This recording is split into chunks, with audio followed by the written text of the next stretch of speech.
شادی جو ہے وہ سادگی سے کرو. یہاں ماں باپ ایک ہی بیٹا ہے ایک ہی بیٹی ہے مولانا.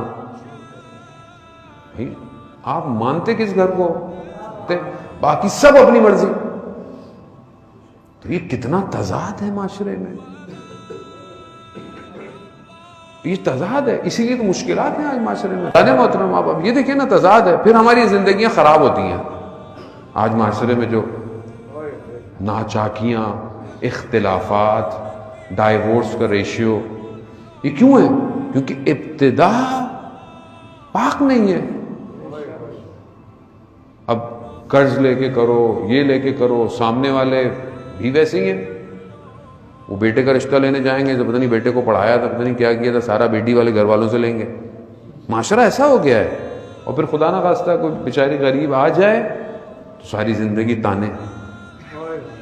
آپ خود سوچیں نا کہ ہم جس معاشرے میں رہتے ہیں اس کی حقیقت یہ ہے، اور مانتے ہم کن کو ہے کہ نیا لباس دے دیا رسول خدا حضرت محمد مصطفیٰ.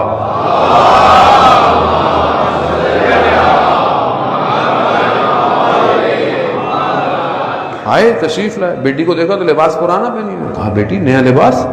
کہا بابا سائل آیا دے دیا. کہا بیٹی پرانا دے دیتی.